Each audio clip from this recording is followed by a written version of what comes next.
Bonjour et bienvenue dans ce 8e épisode de Tarot Tor. Comme d'habitude, je vous ferai découvrir le parcours de mon invité au travers de 12 questions inspirées du monomythe de Joseph Campbell. Une structure narrative qui a donné la majorité des blockbusters hollywoodiens et que j'utilise désormais pour vous permettre de mieux comprendre mes invités. Pour chacune de mes questions, mon invité tirera une carte du tarot pour l'inspirer et le guider dans sa réponse. Aujourd'hui, je retrouve quelqu'un que je connais depuis bientôt 15 ans grâce au film Les Seigneurs d'Outre-Monde.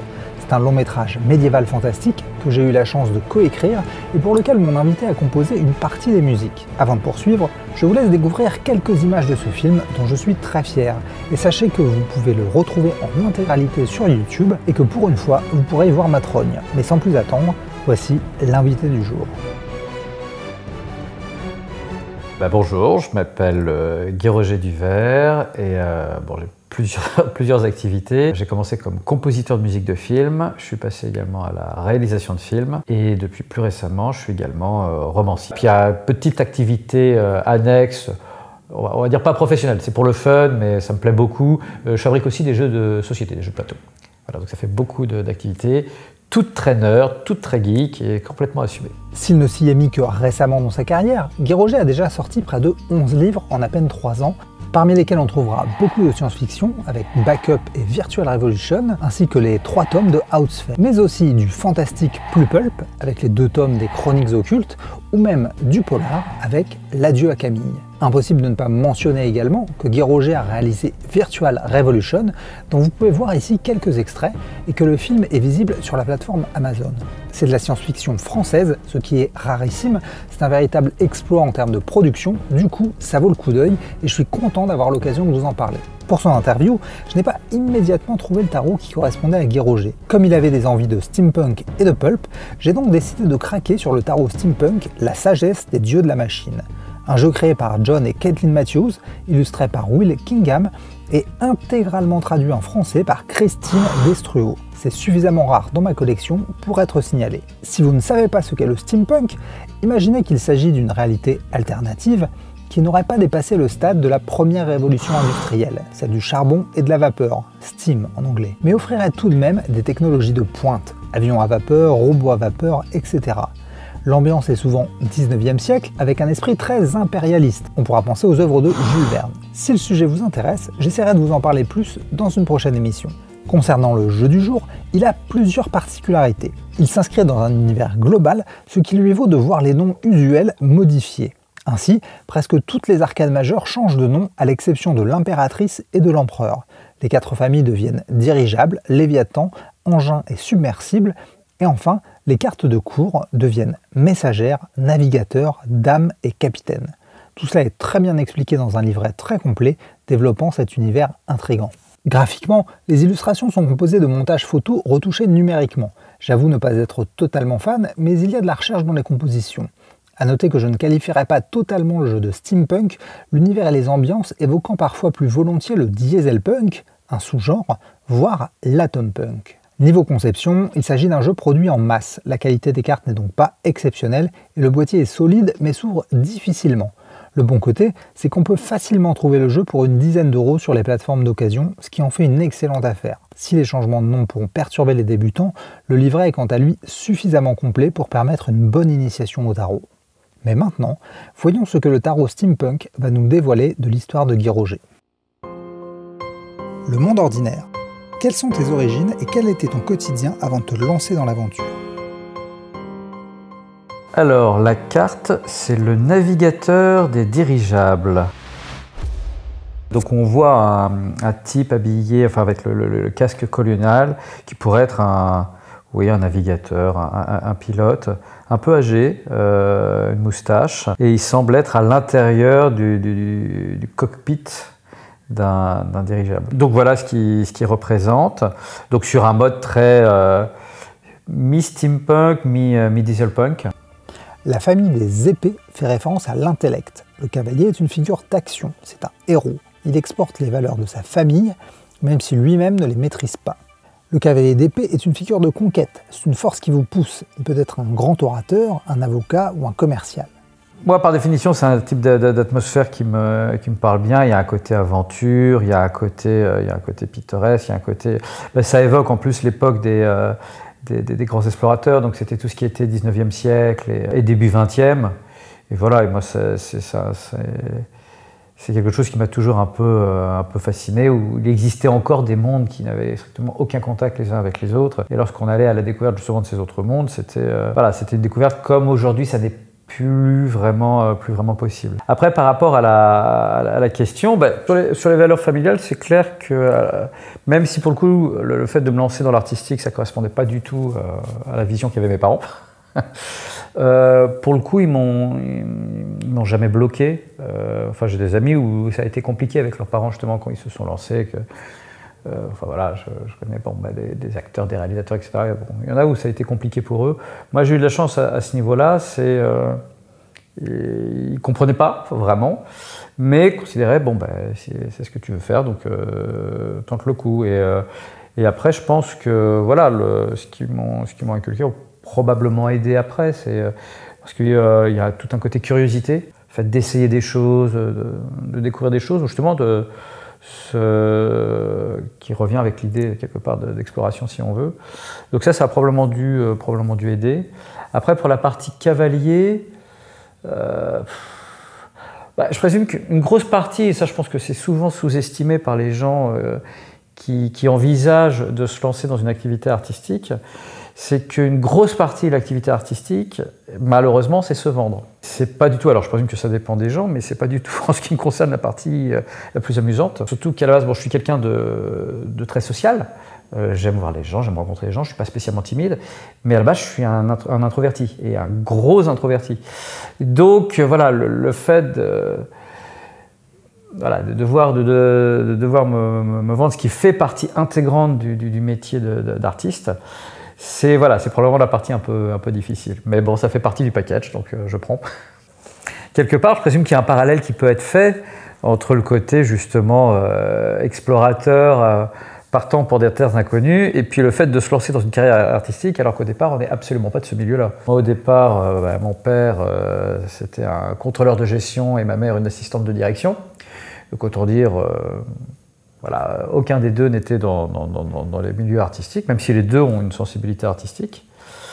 Mais donc oui, on peut voir un parallèle dans le fait de se lancer là-dedans. Et en fait, ce qui était intéressant, alors je ne sais pas si c'est le cas justement de tous ces grands explorateurs, mais en fait, c'est plus par inconscience que par courage, etc. Parce que souvent, il y en a qui vont dire « Ah là là, tu t'es lancé dans un truc artistique, c'est courageux, etc. » Ouais, peut-être, mais en fait, c'est surtout que je pense que je n'avais pas nécessairement conscience aussi bien des risques, des obstacles. C'était plus une absence de doute sur le fait que c'était ce que je voulais faire. Donc j'ai commencé moi dans une voie très traditionnelle. J'ai fait des études politiques et puis après commerce. Donc j'ai commencé dans la finance et puis très vite je me suis dit que je faisais pas ce que j'avais envie de faire. C'était intéressant intellectuellement ce que je faisais, mais je m'y épanouissais pas. En fait je me suis rendu compte que je voulais faire autre chose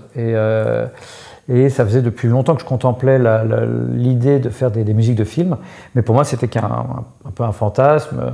Je pense que j'envisageais pas ça comme tiens, je peux gagner ma vie avec ça. Et en fait assez rapidement je me suis lancé, mais effectivement ça n'a pas été par bravoure, quoi. C'est plus quelque part une absence de doute. Non, c'est ce que j'ai envie de faire, point. Et je préfère vivre misérablement à faire ce qui me plaît plutôt que bien gagner ma vie à faire des jobs qui m'épanouissent pas. Donc alors, est-ce que c'était le cas aussi des explorateurs qui partaient? Bon, je pense qu'ils étaient quand même un peu plus préparés, sinon ils ne venaient pas vivants. Mais en tout cas, oui, je présume qu'on peut voir un parallèle sur le fait de se lancer dans quelque chose de complètement inconnu. L'appel. Quelles étaient tes motivations au début? C'est le 3 des engins. Ça représente un engin, en fait, un véhicule à 3 roues qui semble être une espèce de voiture de course. On voit le véhicule à toute vitesse sur une route. Il vient vers nous, on est placé un petit peu en hauteur. Donc la sensation de vitesse est bien évoquée. Alors c'est marrant parce que je vois ça pas steampunk, ni même dieselpunk, mais plutôt atompunk, je trouve, en termes de de design. La famille des bâtons symbolise la passion, l'étincelle primordiale. Le 3 est le chiffre de la créativité et de la fertilité. Le 3 de bâton nous incite à relever des défis, à explorer de nouveaux horizons, à aller de l'avant. Pour moi, alors, pour l'instant, on est encore sur la partie musique. Bon, par la suite, il y aura les autres activités artistiques qui seront impliquées. Mais je sais que pour moi, il y avait un truc qui avait été un peu une révélation. Alors, je ne trouve pas nécessairement un lien avec la carte, mais quoique si, à la rigueur, on peut retrouver. Hein. C'est le côté quelque part chariot. En fait, il y avait eu donc je vivais au Maroc. Tout de suite après les études, je suis parti au Maroc. J'ai vécu là-bas pendant 2 ans, où je travaillais dans la finance. Donc à Casablanca et à Rabat. Et voilà, je suivais l'activité cinématographique en achetant des magazines ciné. Et je regardais les bandes annonces de films, puisque à l'époque, c'était pas sur Internet. Et j'avais complètement flashé sur la bande annonce de Gladiator. Donc j'adorais absolument la musique, le trailer reprenant une des musiques du film, ce qui n'est pas souvent le cas en musique de bande annonce. Et voilà, et j'avais complètement flashé. Après, j'ai vu le film, j'ai complètement adoré le film. Et voilà, et ça a été un peu une révélation. C'est ça que j'ai envie de faire, c'est faire des musiques de ce genre-là. Je sais que Hans Zimmer est un personnage qui divise beaucoup entre ceux qui l'adorent et ceux qui le détestent. Moi, je fais plutôt partie de ceux qui l'adorent. Voilà. En tout cas, voilà, il m'a beaucoup inspiré. Mais oui, je dirais que ce qui m'a lancé là-dedans, ça a été en parallèle. D'un côté, ce que je fais ne suffit pas, et de l'autre, ça me donne vraiment envie. Et c'est vraiment ça qui m'a poussé à foncer. Encore une fois, probablement partiellement par inconscience. Dans ce cas-là, voilà, le côté bâton se prête totalement bien. Voilà. Après, sur le 3, c'est une activité qui est assez curieuse parce que... Alors après, je pense que ça dépend des différentes activités. Compositeur, réalisateur, romancier, c'est un quotidien qui est très différent. Mais que ce soit compositeur ou romancier, ce sont des activités qui, en ce qui me concerne, sont relativement solitaires. Ce qui est complètement l'inverse pour réalisateur, où là, quand je tournais mon long métrage, on était des équipes très grosses. Il y a certaines journées, on approchait les 80 personnes. Donc là, il y a du monde. Mais voilà, la composition, même si ça m'arrive de collaborer ou des choses comme ça, dans l'ensemble, c'est quand même des activités assez solitaires, donc, qui n'empêchent pas de voir du monde. Mais la partie vraiment productive, où on crée la musique, où on crée le roman, généralement je suis seul chez moi, et c'est pas nécessairement pour me déplaire. Le refus. Quels furent tes premiers doutes?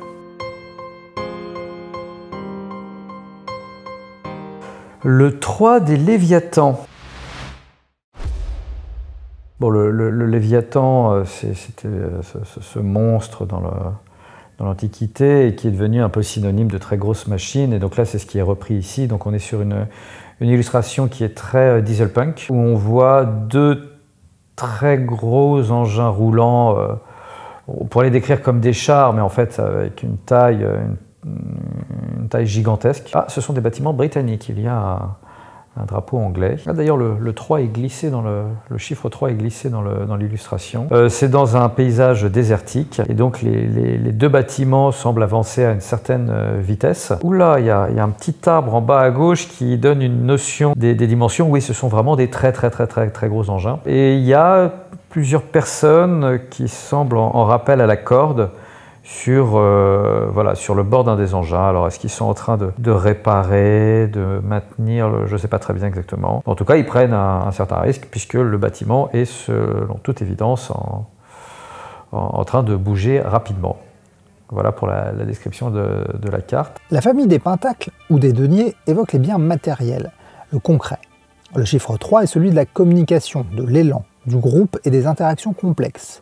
Le 3 de denier est la carte du travail d'équipe. Elle invite à construire et à accomplir des choses avec les autres. Il y a un élément dans la carte, oui, qui va avec le doute, c'est le côté désertique. Parce que bon, quand je me suis lancé, au début, j'avais eu un réflexe qui était très école de commerce, puisque j'étais passé par là, donc je m'étais fait mon petit business plan, je m'étais dit, bon, bah, la première année, je toucherai que dalle, la deuxième année, je toucherai un demi-SMIC, la troisième année, je toucherai un SMIC, la quatrième année, un SMIC et demi, etc. Alors sur la première année, j'avais raison, hein, j'ai rien touché, donc ça, j'étais pas totalement mauvais. À part que la deuxième année, ça a été à peu près pareil, et en fait, pendant plusieurs années, je touchais maximum 5 000 € par an. Donc c'était quand même un peu compliqué. Alors heureusement, vu qu'avant j'étais salarié, puisque avant de me lancer, j'avais pris un boulot de consultant pendant un an, à mon retour du Maroc. Donc heureusement, j'ai pu bénéficier des aides chômage pendant un moment. Et puis voilà, je travaillais le plus possible, mais la plupart du temps, j'étais pas payé. Faut voir qu'aujourd'hui, par exemple, j'ai dû composer la BO d'environ 50 courts-métrages. Il y en a peut-être une demi-douzaine où j'ai été payé. Donc voilà, c'était énormément. Il y avait du travail, enfin, j'étais tout sauf inactif, mais ça ne faisait pas rentrer d'argent. Donc effectivement, là où il y avait un doute, c'est bon, tant qu'il y avait le chômage, ça allait, mais qu'est-ce qui se passe lorsqu'il s'arrête? Et puis il y a un moment, il s'est arrêté. Et là, ça a été un peu inquiétant parce que je ne pouvais pas tenir indéfiniment. Et il y a eu un déclic, enfin un changement qui s'est fait juste à temps. Alors ce sera peut-être pour la question d'après, donc voilà. Mais en tout cas, voilà, sur cette carte, oui, ce qui m'évoque, effectivement, le doute, il était pas artistique, même si pour le coup, j'avais une vraie marge de progression, et donc je m'améliorais avec le temps, mais j'avais pas nécessairement de doute sur le fait que j'étais capable de faire un bon boulot. Et puis lorsque j'étais pas capable de tout fournir seul, eh ben je me débrouillais pour trouver les personnes pour compléter. Typiquement, le premier long métrage que j'ai fait, la réalisatrice m'a dit, est-ce que tu peux fournir un produit fini? Je dis oui. À cette époque-là, je ne savais pas vraiment mixer mes musiques. Bon, ben, j'ai recruté un type qui m'a mixé mes musiques, et voilà. Donc à l'arrivée, je fournissais la qualité nécessaire. Par exemple, pour me mettre à jour, j'ai suivi des formations parce que j'avais fini par prendre un certain retard, on va dire technique, hein, tout simplement. Donc oui, effectivement, j'ai dû faire appel à d'autres personnes, mais j'avais pas vraiment de doute, voilà, qualitatif. Par contre, il y avait un doute qui était beaucoup plus simple, c'est faut que je croûte, faut que je mange. Et voilà, donc là, ça a été la période effectivement un peu stressante, qui a duré presque 5 ans quand même. Ah ouais, ça a été une période un peu compliquée. Le mentor. Est-ce que quelqu'un t'a guidé pour te lancer? Le voyage dans la Lune. Ah, ça doit être un arcane majeur, ça. On voit effectivement la Lune en haut, une pleine Lune. Donc on voit bien le détail de sa surface. Et puis en bas, on voit une fusée en métal, doré, cuivré, avec des coupoles. Donc c'est une vision très, là pour le coup, très steampunk de ce que peut être une fusée. D'ailleurs, je crois qu'on voit...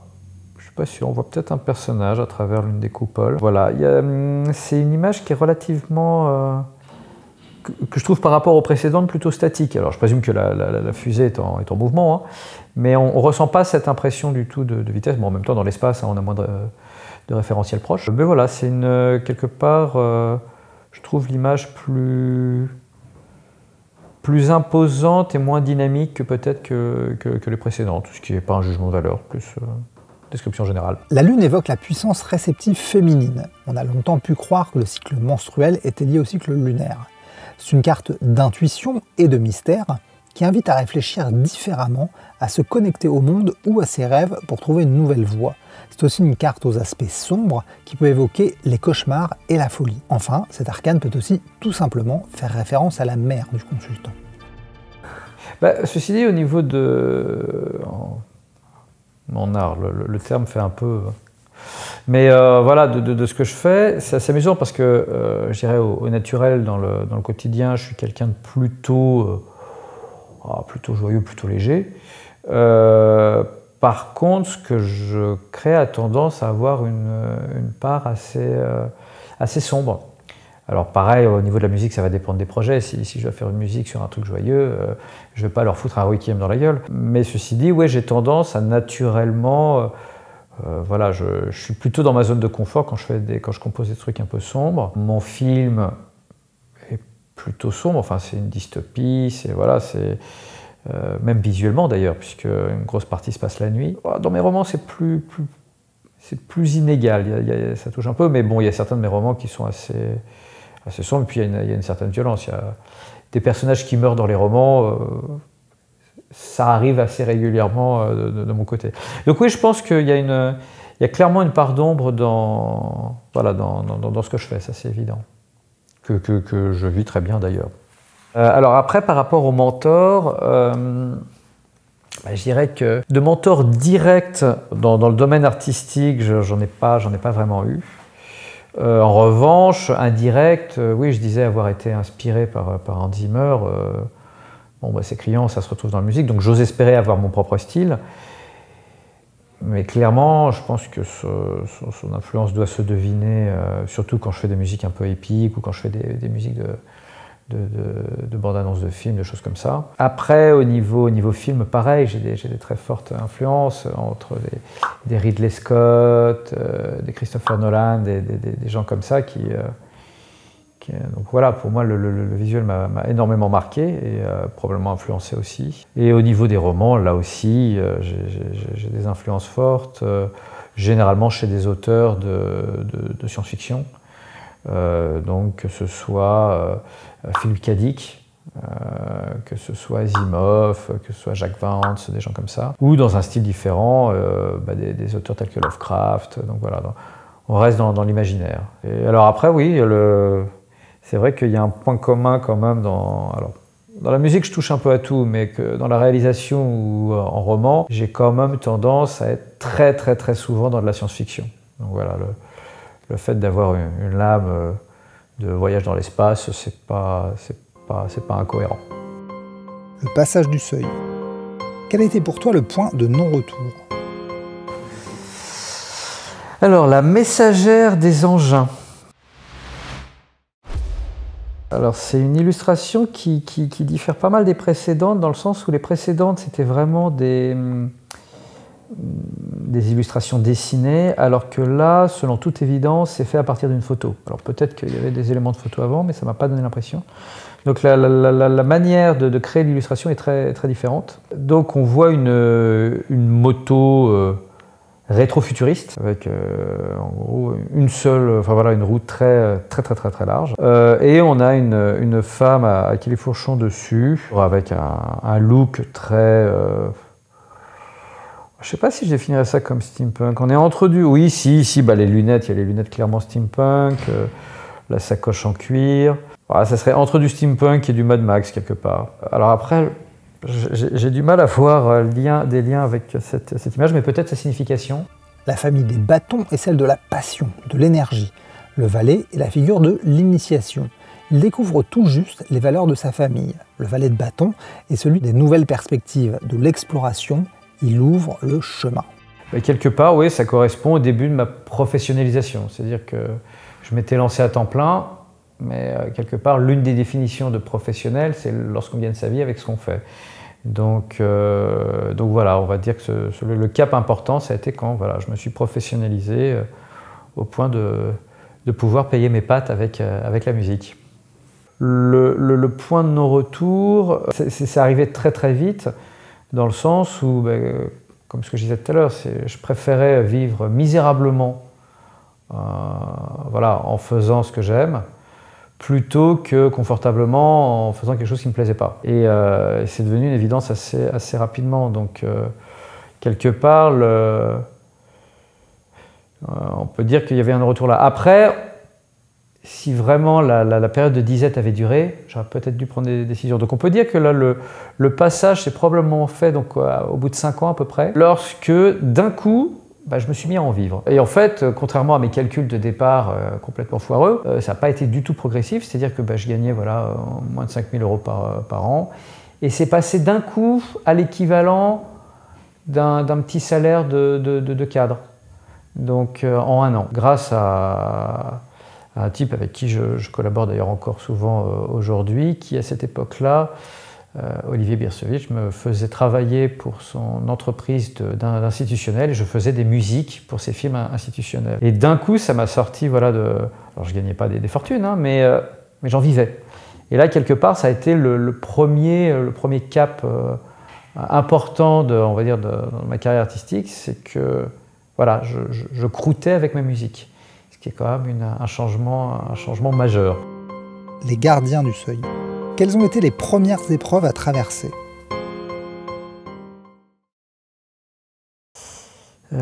Joli. Le 3 des submersibles. Donc on voit des... Alors... Ah d'accord, ouais. Il y avait un côté perspective que j'avais du mal à comprendre. On est sur un quai probablement, et ça donne... en gros, on voit les bâtiments maritimes qui sont dans le port. Donc on voit 3 d'entre eux avec de grandes cheminées, voilà, sur des dimensions assez imposantes. Et un look qui va... Le bâtiment de gauche, pour moi, est steampunk, celui de droite est presque moderne, et celui du centre, plutôt dieselpunk. Donc il y a une espèce de mélange. Alors là, le chiffre 3 n'apparaît pas, mais il est quand même évoqué dans l'image, puisque, sauf erreur de ma part, il y a 3 oiseaux dans le ciel, et il y a 3 bonhommes sur le quai, et il y a également 3 drapeaux. Donc je crois reconnaître, je dirais, le drapeau chinois. Non, c'est des drapeaux, c'est des drapeaux imaginaires, je pense. La famille des coupes est associée à l'émotionnel. Le 3 de coupe est une carte de réjouissance. Elle symbolise les retrouvailles entre amis, les projets communs, un temps de bien-être et de guérison. Alors ensuite, le lien avec les aides que j'ai pu avoir, enfin mais concrètement, oui, il y a des personnes qui ont vraiment compté dans mon parcours. Donc je parlais tout à l'heure d'Olivier, qui a été un partenaire fiable pendant des années. C'est avec lui que j'ai fini par monter mon film, Virtual Revolution. Il y en a d'autres. Il y a Nicolas Fuchs, donc un très bon ami, pour qui j'ai travaillé plusieurs fois, et à qui je dois beaucoup, et c'est ce que je lui dois. Donc voilà, il y a eu des personnes qui ont vraiment marqué, et sans qui mon parcours aurait été totalement différent, et probablement moins réussi. Là, pour le coup, je vais contredire un peu ce que je disais tout à l'heure sur le côté seul, c'est que oui, on va dire que j'ai une organisation du quotidien relativement solitaire, même si j'ai une vie sociale riche à côté, mais mon parcours, lui, a clairement été marqué par par effectivement certaines rencontres, certaines amitiés qui ont eu un impact gigantesque sur l'ensemble de mon parcours. Pour le coup, je suis très reconnaissant sur ces rencontres. Alors après, le lien avec la carte, j'ai cité 2 personnes, idéalement il faudrait que j'en cite une 3e, comme ça ferait un vrai lien. Je pense surtout à ces 2 personnes-là. Si. Il y a un 3e. Il y a donc un autre pote qui s'appelle Nicolo, qui clairement m'a complètement sauvé la mise lorsque j'ai fait mon film. Sans lui, j'aurais probablement pas pu le terminer. Donc voilà, je pense que dans mon parcours, s'il y a 3 personnes à qui je dois beaucoup, c'est ces 3 personnes-là. Voilà. L'approche. Y a-t-il eu des préparatifs particuliers avant d'avoir réussi ta première édition? Donc j'ai l'impératrice, donc à nouveau un arcane majeur. Donc le décor de fond est très cuivre, avec des rouages. Donc là on est vraiment dans le ton steampunk. On voit également des statues un peu antiques. Donc il y a une femme, je présume l'impératrice, qui est en son centre, de profil.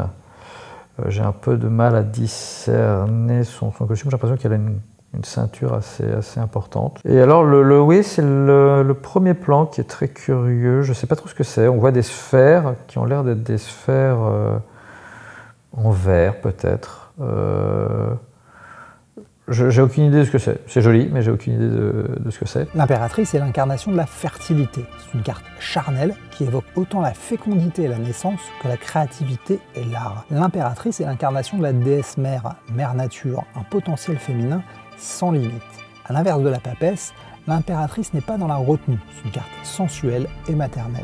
Assez tôt, tout en faisant de la musique, je me suis mis à la réalisation.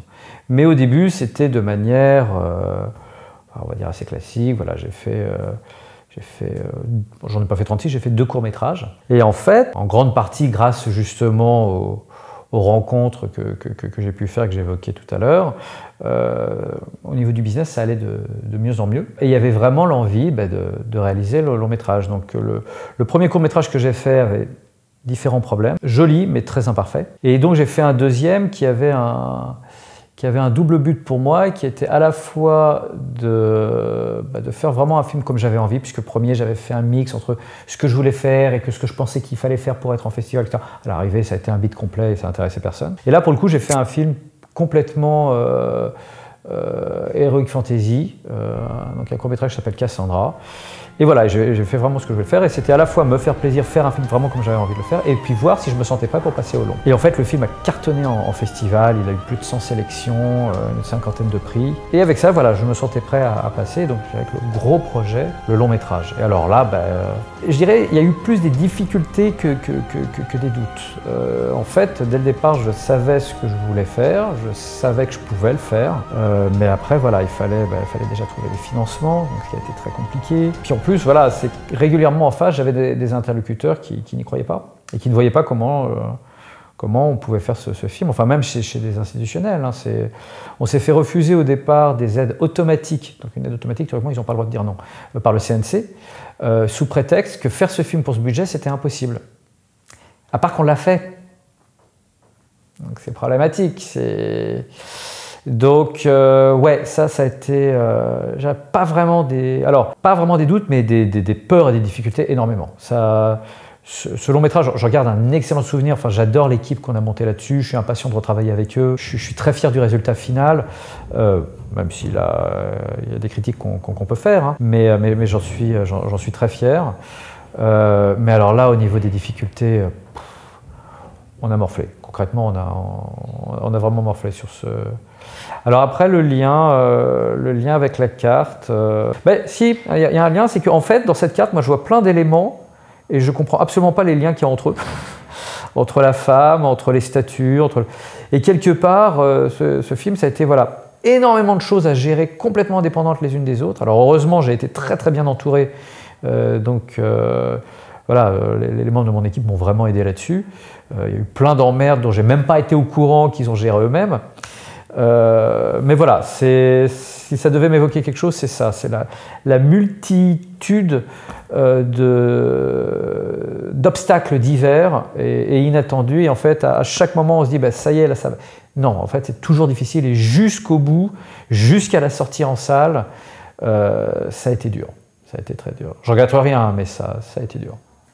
Je pense que de tous les projets que j'ai faits, le plus, on va dire, personnel complet, c'est ce film, pour une raison très simple, c'est que toutes mes activités artistiques y sont intégrées. C'est que je l'ai écrit, le script est de moi, donc la partie écriture, qui par la suite va se retrouver dans les romans, était présente. J'en ai fait la musique, donc j'y étais aussi en tant que compositeur, et puis donc j'ai fait le film en tant que réalisateur. Donc ce film, quelque part, en termes de création, est l'œuvre la plus complète, quelque part qui me représente le plus de ce que j'ai pu faire. Donc oui, de ce côté-là, il y a clairement un lien. Donc j'espère qu'il y en aura d'autres, mais à ce jour, oui, c'est probablement le projet le plus ambitieux et le plus, quelque part, représentatif que j'ai pu accomplir. L'épreuve suprême. Quelle a été la première épreuve qui aurait pu tout te faire abandonner ? Le capitaine des engins. Je pense qu'en fait, on voit une armée de robots, et en fait, le robot qui est le plus proche de nous, sa tête a été remplacée par une espèce de coupole dans laquelle se trouve un homme, je présume le capitaine des engins, et ça donne l'impression d'être dans une sorte de hangar, en fait. Et voilà, le type est installé confortablement avec un costard, on sent que... Voilà, il dirige. Le roi est la figure de la maîtrise. Le roi de bâton est donc celui qui domine son énergie pour s'accomplir. Le roi de bâton ne se laisse pas arrêter par les obstacles. Il les surmonte pour s'épanouir. C'est un entrepreneur qui mettra tout en œuvre pour accomplir ses désirs. Alors des doutes, oui, il y en a eu beaucoup. En fait, c'était une période qui était assez particulière. C'est-à-dire que grâce à la musique, là, désormais, je vivais très bien. Donc je lui dois, ça a quand même changé fondamentalement les choses, de ne plus avoir à stresser au quotidien. Et puis surtout, ça me donnait une marge de manœuvre. Ben, c'est comme ça que j'ai pu financer mon court-métrage. J'ai mis un petit peu moi-même dans le long-métrage aussi. Et voilà, et régulièrement, je pouvais me permettre, voilà, d'investir dans des choses. Par la suite, voilà, sur les jeux de plateau, ben, les prototypes, je paye leur fabrication. Pour les romans, il y a tout un ensemble de dépenses à faire avant de sortir un roman. Voilà. Tout ça, je pouvais me le permettre. Donc il y avait une facilité qui est arrivée là. Mais ça n'empêche pas une vraie doute, difficulté, dans le sens où, en fait, c'est assez perturbant. C'est que j'étais à la fois... Enfin, selon la perspective, on pouvait dire que j'avais réussi ou au contraire pas du tout.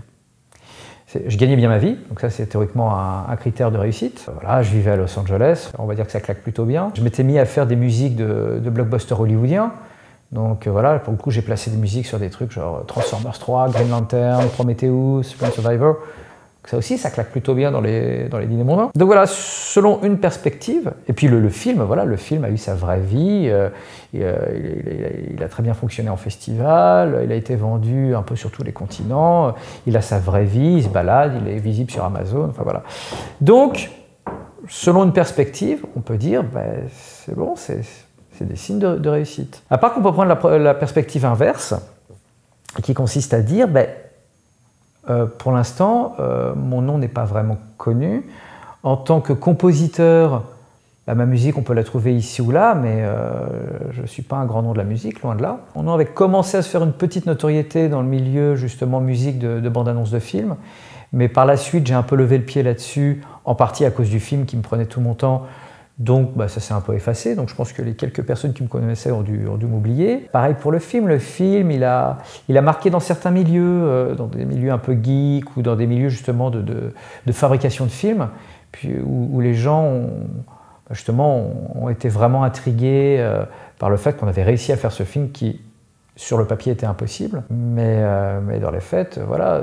On demande à quelqu'un dans la rue s'il me connaît ou même s'il connaît mon film ou s'il connaît ma musique. La réponse est non. Or, théoriquement, pour jauger du succès d'un artiste, eh ben, c'est sa notoriété. Donc voilà, c'est assez perturbant de se dire, selon le point de vue, alors je ne me plains pas du tout, mais effectivement, il y a une question de doute, c'est est-ce que j'ai réussi à aller suffisamment loin? Et alors là, de manière plus concrète, après le long métrage, je me suis retrouvé avec une difficulté qui était que... Alors, en fait, le film, je l'avais produit et réalisé. Alors, première découverte, en fait, j'étais pris au sérieux en tant que réalisateur, désormais, ce qui était un changement appréciable et apprécié. En revanche, j'étais toujours pas pris au sérieux en tant que producteur. Je peux comprendre pourquoi, c'est-à-dire que le mot producteur ne veut rien dire. C'est pas parce que vous avez le mot producteur écrit sur que vous avez fait quoi que ce soit dedans. Je pense que les gens se disaient, bah, voilà, j'avais le titre, mais en fait, c'est pas moi qui avais produit le truc. Et en fait, voilà, ça a été très très compliqué. C'est-à-dire que le Virtual Revolution, je l'ai tourné en 2015. Il est sorti en salle en 2016. Et pour l'instant, j'ai toujours pas fait de... Je suis pas passé à mon deuxième long métrage. Ça a été très difficile. Donc, plein de projets, plein de scénars que j'avais écrits, mais qui n'avançait pas. Alors, la pandémie a clairement mis un frein, mais même avant, ça avançait difficilement. Donc ouais, là, à ce niveau-là, j'ai senti une difficulté, mais qui, pour le coup, voilà, comme beaucoup de difficultés, a amené quelque chose de positif après. Mais ça, je pense que ça sera probablement l'une des prochaines cartes. La récompense. Qu'est-ce que t'a apporté ta première grande victoire ? Le 9 des engins. Alors c'est une vision qui est très guerrière, qui est très militaire. On voit des ruines et on voit probablement des soldats. C'est que des ombres, hein, donc j'extrapole, mais c'est très probablement des soldats en train de sortir de ce qui ressemble à des fusées. Je me demande même si en fait c'était pas des... Comment on appelle ça ? Ces machines qui creusent dans le sol, ça a un nom mais j'ai oublié. Et je me demande si en fait elles ne sont pas venues du sol.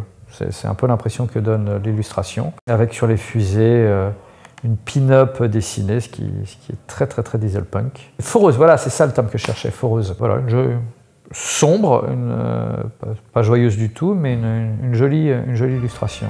Le chiffre 9 est synonyme d'accomplissement. Le 9 de bâton est signe de prudence. C'est une carte qui évoque une réussite possible, mais surtout la peur de ne pas l'atteindre, la prudence quant aux dernières étapes, ou plus simplement le besoin de persévérer pour réussir. Si vraiment ce sont des foreuses, bon, ben, on imagine que c'est un travail qui est compliqué, enfin qui est difficile.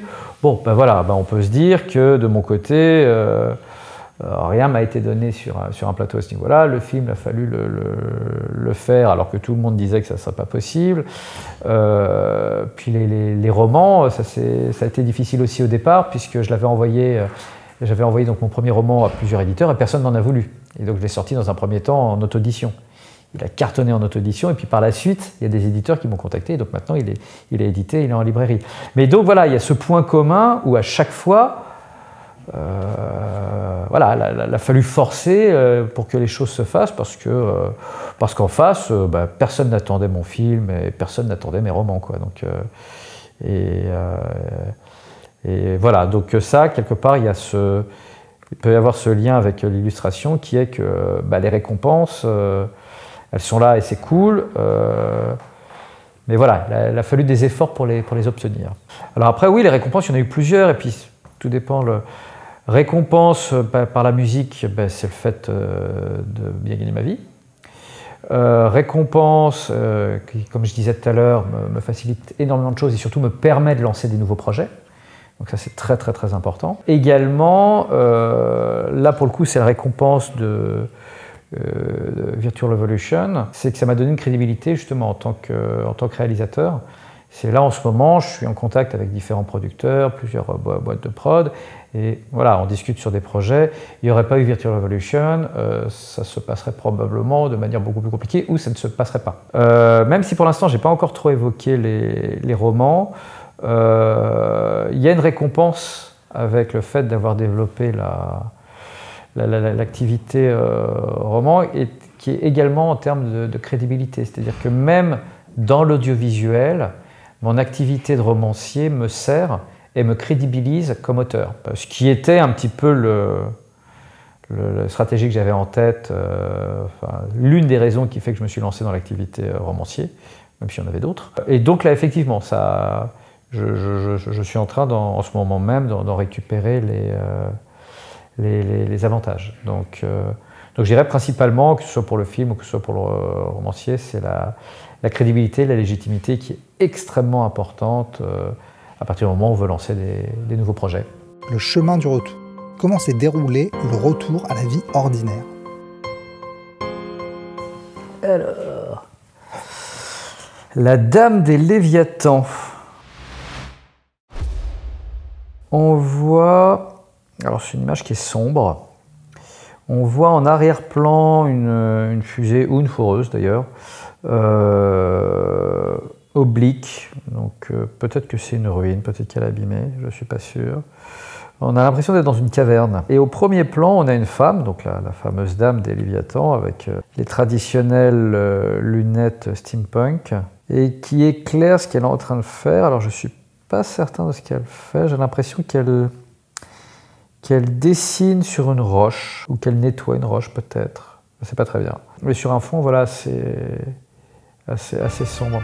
La reine est une carte de maîtrise, mais plus réceptive qu'active. Il ne s'agit donc pas de soumettre l'élément, mais de l'accompagner. Ici, la reine de denier évoque le confort, le bien-être, le fait de veiller sur les siens. Elle invite à s'appuyer sur l'intelligence du cœur et la créativité. Oui, bah, il y a eu des moments dans la carrière, des moments, on va dire, un peu difficiles j'en verrai deux, qui tous les deux ont vraiment marqué mon parcours et ont contribué justement à ces ajouts de nouvelles activités. C'est-à-dire que pour moi, le premier gros creux que j'ai eu, hormis le tout début, ça a été en 2010. 2009, ça avait été une bonne année, j'avais eu plusieurs contrats, j'avais gagné correctement ma vie sans que ce soit... Voilà. Mais j'avais un très beau carnet de commandes. J'étais censé faire une trilogie de documentaires pour la 5, pour Arte. J'étais censé faire un jeu, la BO d'un jeu vidéo assez ambitieux pour une boîte finlandaise. Et j'étais censé fournir des musiques pour Disney, pour l'un de leurs jeux vidéo, Pirates des Caraïbes. Donc là, j'avais le sourire aux lèvres, très beau carnet de commandes, pas spécialement inquiet. Je pars en vacances fin 2009 et début 2010, je reviens à Paris et en 3 semaines, je perds tout. Tous les contrats sont tombés à l'eau, pour des raisons diverses et variées, indépendantes les unes des autres, mais je me suis retrouvé avec rien du tout. Ça a été un moment dur, psychologiquement même dur. Ça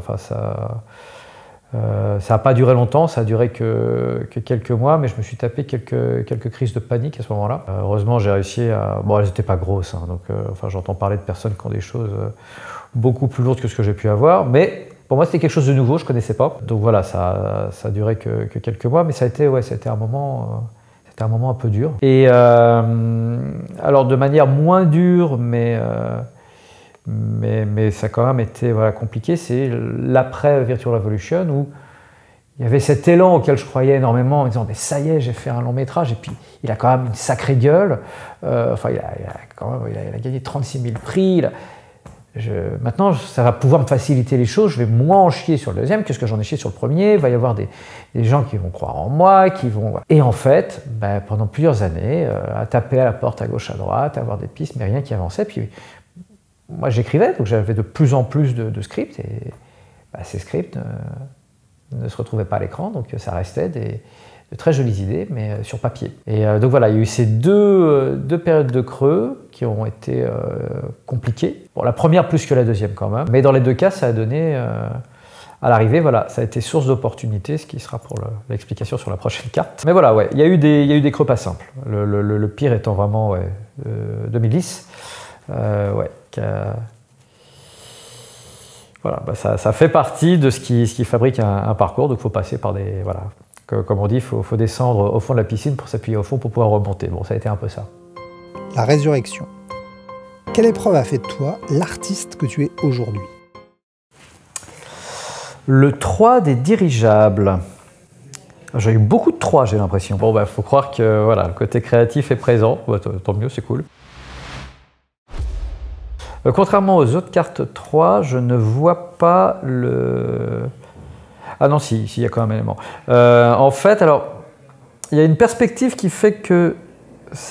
Si, je pense qu'en fait, on voit un dirigeable de dessous et on voit 3 hommes, en tout cas 3 personnages, à une balustrade, à un balcon, en train de voir un homme en train de tomber. Donc c'est probablement pas très joyeux comme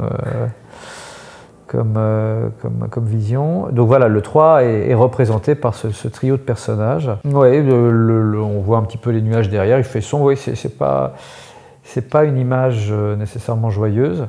Après voilà, pour toute résurrection, ça sous-entend qu'il y a un moment difficile avant de se redresser. Le 3 d'épée évoque le fait de relever les défis par la logique ou une volonté de faire évoluer son intellect.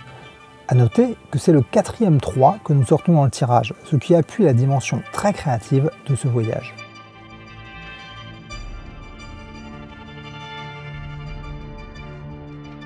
Et pour moi, effectivement, je parlais de ces 2 creux. Ces 2 ont été compliqués à vivre, mais les 2, par la suite, ont eu des conséquences très positives. Le premier, donc, c'était ce creux d'activité monstrueux en 2010. À cette époque-là, je me suis dit, dans ce milieu-là, dans les milieux artistiques, ceux qui réussissent, c'est ceux qui savent gérer les coups durs. On fait le dos rond, on attend que ça passe. Donc j'ai attendu que ça passe, je me suis dit, il faut passer le temps, donc qu'est-ce que je fais? Ah, tiens, j'ai pas vu les Stargate, je vais me mater les Stargate. Donc je me suis fait saison 1, saison 2, saison 3. Allez, saison 8, c'est génial un Stargate, mais là j'en pouvais plus, il fallait qu'il se passe quelque chose, quoi. Donc, et c'est à ce moment-là que j'ai eu comme idée en me disant, Disney, ils ont été intéressés par ce que je fais, mais pour l'instant je suis simplement un nom sur un email ou au mieux une voix au téléphone, dans 6 mois ils m'auront oublié.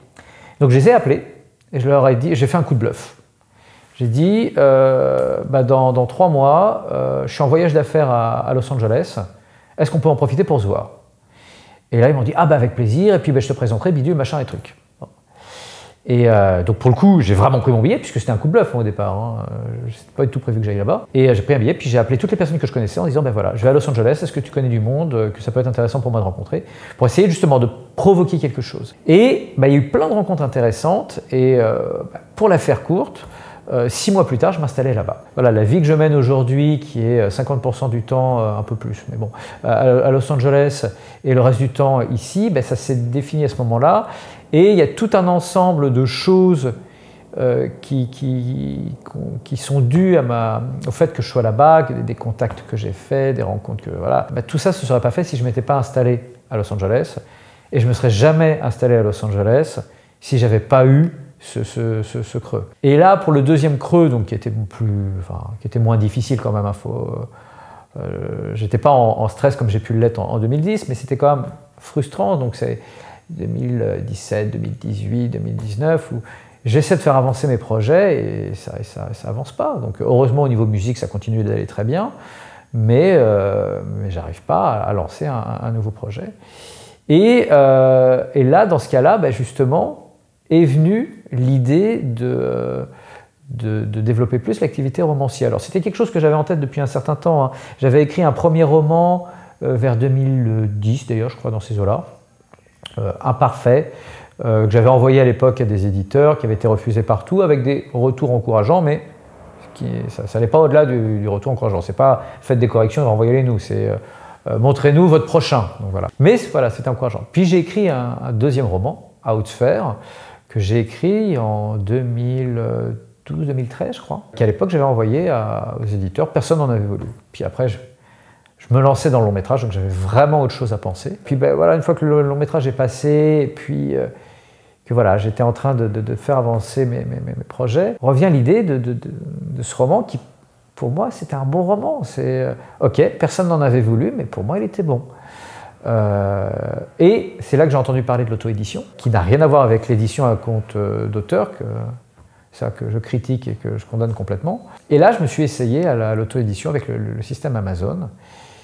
Et tout de suite, le roman a été un succès. Il s'est très bien vendu dès sa sortie et quelques mois plus tard, il remportait le prix Amazon TV5 Monde. C'est là, pour le coup, que j'ai commencé à me dire, parce qu'au départ, je voulais le sortir et voir quel allait être le retour. Si personne achetait ou si ceux qui le lisaient disaient non, c'est de la merde. Bon, dans ce cas-là, c'est que j'avais pas de potentiel là-dedans. Mais là, pour le coup, ça m'ouvrait de nouvelles portes et de nouvelles stratégies possibles. Bon, à la base, j'adore écrire. C'est pas pour rien que j'avais déjà écrit des romans avant. Voilà, quand j'étais étudiant, je masterisais des parties de jeux de rôle et je créais complètement les univers et je créais les histoires. Quand j'étais gamin, je dessinais des BD, très mal puisque je suis très mauvais dessinateur, mais voilà. Il y a un vrai goût sur le fait de raconter des histoires, et puis pareil en faisant des films. Donc il y avait une cohérence à ce niveau-là, mais là pour le coup, maintenant que je voyais que en fait, le style que j'avais pouvait plaire, c'est rajouter à une envie simple d'écrire une stratégie qui était que, en gros, pour l'instant, tous les scénarios que je proposais dans l'audiovisuel, c'était des scénarios originaux. Et ça fait énormément peur. Aujourd'hui, il n'y a qu'à voir ce qui se fait, c'est que des remakes, des reboots, des séquelles et des adaptations. Et dans ce cas-là, je me suis dit, c'est très bien. Des histoires, j'en ai 36 là à l'heure actuelle. J'ai plein peut-être pas 36, mais j'en ai beaucoup. Je vais adapter en roman tous mes projets de long métrage et mes projets de série télé. Et comme ça, non seulement ça fait que ces histoires, qui pour moi sont des bonnes histoires, je leur donne une vie. Elles sont plus dans un tiroir à n'être lues par personne. Désormais, elles rencontrent un public. Et en plus, ça ne me bloque pas du tout au niveau audiovisuel, au contraire, c'est que désormais, si c'est plus des scénarios originaux, c'est des adaptations de romans. Et effectivement, c'est en train de fonctionner, puisqu'en ce moment, j'ai plusieurs contacts avec différentes sociétés de production qui s'intéressent à différents romans. Donc voilà, le côté difficile qu'il y a pu avoir après le film, où j'arrivais pas à avancer sur mes projets audiovisuels, c'est probablement grâce à ça, en partie, que j'ai vraiment appuyé sur l'activité romancier et qui est en train de payer ses fruits. Non, c'est pas ça l'expression, de donner fruit, de porter ses fruits, merci. Pour un romancier, ça la fout mal. Donc voilà, à l'heure actuelle. Donc Voilà, c'est... Je dirais, il y a eu plusieurs résurrections. Et par rapport à la carte, bah, pour moi, la carte évoque plus la chute que la remontée. Mais voilà, pour qu'il y ait une remontée, il faut qu'il y ait une chute. Et en fait, voilà, dans les deux cas, ces situations qui ont été compliquées, à l'arrivée, ont été source d'opportunités et ont probablement, dans les deux cas, vraiment boosté mon parcours d'artiste. Donc, je ne regrette rien. Le retour avec l'élixir. Qu'est-ce que tu ressens le besoin de transmettre de tes épreuves dans ton œuvre? Ah, là c'est une image plutôt positive. L'as des submersibles. On voit donc un sous-marin de couleur dorée, cuivrée, avec des rouages, donc on est toujours dans la même thématique, qui en fait perce la banquise pour arriver à l'air libre. Donc, je vois ça comme une carte positive. Le chiffre 1 évoque la force primordiale, l'énergie brute, la graine qui va éclore. L'as de coupe parle d'un amour naissant, une ouverture aux sentiments, d'un potentiel émotionnel en éclosion. En fait, je dirais qu'il y a deux, on va dire, leçons importantes que j'ai pu tirer de mon parcours. Je pense qu'il a pu se ressentir dans ce que j'ai dit jusque-là, c'est-à-dire à la fois sur le positif et sur le négatif. Le positif, c'est les rencontres. C'est que concrètement, j'aurais absolument pas le parcours que j'ai eu si à certains moments, je n'avais pas rencontré des personnes qui ont eu un impact gigantesque. Donc l'importance justement de certaines rencontres. Alors, on va rencontrer énormément de monde. Parmi les gens qu'on rencontre, il y a plein de gens qui vont avoir aucun impact, certains qui peuvent même avoir un impact négatif. Mais dans le tas, il y en a certains qui sont game changing, qui changent complètement la donne. Je pense qu'il faut avoir conscience de l'importance que peut avoir justement ces rencontres-là. On enlève les trois personnes que j'avais citées tout à l'heure. Il n'y a quasiment plus rien au niveau de ma carrière. C'est frappant quand même. Ça, c'est sur le côté positif. Et puis sur le côté, on va dire, plus, pas négatif, mais plus difficulté, c'est que sur mes activités, à chaque fois, il n'y avait personne pour m'attendre, il n'y avait personne pour... Voilà, quand je me suis lancé dans la musique, les réactions autour, c'est bon, t'es certain, c'est dangereux. Combien de fois j'ai entendu la fameuse bon, mais quand est-ce que tu te remets à travailler réellement? Voilà. Non, mais qu'est-ce que tu fais comme job? Non, mais en vrai. Voilà. Ça j'ai quand même bien bouffé. Le film, quand il a fallu le faire, en face, tout le monde nous disait que c'était impossible. S'il y avait des conseils qui étaient donnés, c'est reporte. Voilà, c'était encourageant. Et pareil au niveau du roman, c'est le premier roman, voilà, je l'ai envoyé à 36 000 éditeurs et personne n'en a voulu. Donc voilà, quelle que soit l'activité artistique, au départ, non seulement on ne m'attendait pas, mais on ne me voulait pas vraiment. Et pourtant, j'ai insisté, et à chaque fois ça a payé. La banquise, pour la péter, il faut y aller quand même. Voilà, c'est pareil, c'est pour les activités artistiques. La banquise, ça va être tous les gens qui vont dire tu vas foirer, faut passer à travers. Faut passer à travers. Non, j'aime bien cette carte. S'il y avait un conseil à donner, pour moi, il y a l'importance des rencontres et il y a le fait que si on croit, voilà, si on a une vraie envie artistique, si on croit, faut foncer. Puis il faut surtout pas écouter les haters, voilà. Il y aura quoi qu'il arrive. En fait, quand on se lance dans des choses comme ça c'est un truc que je me suis aperçu en début de carrière, c'est que c'est pas notre but. Nous, lorsqu'on se lance là-dedans, notre but, c'est faire des activités artistiques. On ne le fait pas par rapport aux autres, on le fait par rapport au soi. Mais il y a beaucoup d'autres personnes qui le vivent comme une remise en question de leur non-choix à eux. Donc une personne qui aurait bien voulu un jour écrire des bouquins, une personne qui aurait bien voulu devenir artiste, et qui ne l'a pas fait, en faisant d'autres choix de vie, le fait que nous, à côté, on fasse ce choix-là, cette personne peut le vivre comme une remise en cause du fait qu'elle n'a pas fait ça. Alors que nous, c'est pas du tout, on ne fait pas ça par rapport aux autres. Et donc, il y a des réactions assez agressives. Aujourd'hui, j'ai beaucoup moins de réactions agressives, parce que dans l'esprit des gens, je ne suis plus quelqu'un de normal qui est passé à la vie artistique. Ça fait depuis tellement longtemps que maintenant, je suis un saltimbanque aux yeux des gens. Et c'est très bien. Donc maintenant, je remets en cause personne. Quelqu'un qui a une vie normale, en me voyant, ne se dit pas, tiens, cette personne est un peu comme... Voilà, on est complètement différents. Donc, je ne menace plus personne aujourd'hui. et c'est très bien. Mais au départ, quand on part d'une vie entre guillemets normale pour se lancer dans une vie artistique, on est dans ce cas de figure-là et donc il va y avoir beaucoup de réactions négatives, de doutes, et il ne faut pas les écouter, il faut foncer. Parce que faut en revenir à un principe de base qui est que le seul moyen d'avoir une vie intéressante et épanouissante, c'est de faire quelque chose qu'on aime. Alors ça peut être n'importe quoi, hein, c'est pas nécessairement artistique, mais faut foncer là-dedans. Voilà, c'est un peu les deux grandes leçons que j'ai probablement pu tirer de mon petit parcours. Le prestige. Quelque chose à ajouter? Le 4 des submersibles. En fait, on est, selon toute évidence, soit dans un sous-marin, je présume que ça doit être un sous-marin, mais ça peut être aussi une cité sous-marine.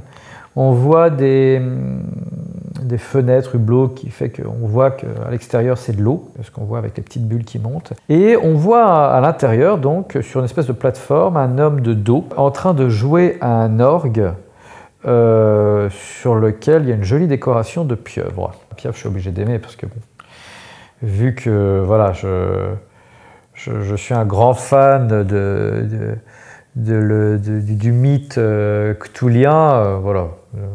Dès qu'il y a des pieuvres, généralement ça me parle bien. Le chiffre 4 représente la structure, la solidité. Le 4 de coupe évoque le besoin de répit.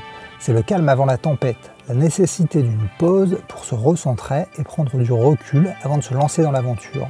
C'est aussi le début de sentiments plus posés et moins fougueux. Je me sens pas nécessairement justement dans une phase de... Au contraire, je suis plutôt à essayer à l'heure actuelle d'atteindre l'étape d'après. Voilà, d'une certaine manière, j'ai réussi. Je vis de mon art, je m'amuse. Les bouquins commencent à avoir une chouette notoriété. Il y a des prix qui arrivent. Donc voilà, tout ça, c'est extrêmement excitant. Mais selon l'autre perspective, non. Enfin, d'un point de vue succès, je ne suis pas Maxime Chatham. J'en suis loin. Voilà, je dirais que je suis très heureux. J'allais dire fier, mais c'est même plus heureux de mon parcours. Concrètement, voilà, je vais utiliser une expression de vieux con, mais enfin voilà, je kiffe le parcours que j'ai eu. J'y prends énormément de plaisir, mais il y a encore énormément d'envie d'atteindre un cap supplémentaire. Donc là, à l'heure actuelle, je me sens pas dans le repli, le repos. Au contraire, je suis plutôt à y aller à fond pour essayer de provoquer des nouvelles choses. Depuis l'été dernier, je me suis mis je prospectais beaucoup moins au niveau musique puisque je me concentrais beaucoup sur la partie audiovisuelle et sur les romans, puisque je sors en moyenne à peu près 3 romans par an. Donc, ça fait du boulot. Là, depuis l'été dernier, je me suis mis à prospecter par exemple des sociétés de jeux vidéo. Parce qu'il y a une vraie envie, je suis un gros gamer, et il y a une vraie envie d'être plus présent dans les jeux vidéo en tant que compositeur. Bon, résultat, ça a commencé à porter ses fruits. Cet hiver, je viens de composer la BO d'un jeu console de combat en réalité virtuelle. Donc voilà, il y a des choses voilà, j'essaie de provoquer différentes choses. Au niveau roman, j'essaie de garder le rythme, et ça demande quand même une certaine discipline. Donc voilà, l'idée étant de garder, je veux garder minimum 3 romans par an. Sauf, voilà, si je me retrouve sur un tournage, un truc comme ça, je me doute que ça sera différent. Mais s'il n'y a pas une contrainte de cet ordre-là, l'idée c'est de garder le rythme de 3 romans par an, ce qui est quand même un bon rythme. Et au niveau audiovisuel, en ce moment, alors autant effectivement ça avait été le calme plat pendant la pandémie, là en ce moment il y a plein de choses qui bougent, j'ai pas mal de contacts, et j'essaie d'être le plus réactif possible. Donc, non, je me sens absolument pas dans une période de repos, au contraire, j'essaie de faire en sorte qu'il y ait une prochaine étape à raconter pour la prochaine fois. Cette 8e émission est maintenant terminée. Merci de l'avoir regardée jusqu'au bout. J'espère que vous avez apprécié autant que moi cette rencontre avec Guy Roger. Même s'il n'était pas toujours évident à interpréter, cette fois encore, le tarot ne s'est pas trop trompé et nous présente un Guy Roger extrêmement créatif en sortant 4 occurrences de l'arcane mineur 3. Un tirage éclairé par la lune pour lui donner une dimension un peu plus sombre et mystique, ainsi qu'un ensemble d'arcanes mineurs plutôt équilibré, dressant un portrait harmonieux de notre invité. Cet épisode était pour moi l'occasion de vous parler de 2 films rares, alors n'oubliez pas, si vous aimez l'heroic fantasy, vous pouvez retrouver Les Seigneurs d'Outre-Monde sur YouTube, et si vous affectionnez plutôt la science-fiction, vous trouverez trouverez Virtual Revolution sur Amazon. Si vous avez aimé les vidéos, n'hésitez pas à la liker ou la partager. Et pensez à vous abonner pour ne rater aucun des futurs épisodes. Comme toujours, je vous invite à me dire en commentaire qui vous souhaiteriez voir dans l'émission pour que nous puissions construire cette aventure ensemble. Enfin, vous trouverez tous les liens vers les œuvres évoquées dans la description de la vidéo. Je vous souhaite de bonnes lectures et de bons visionnages, et je vous donne rendez-vous dans un mois.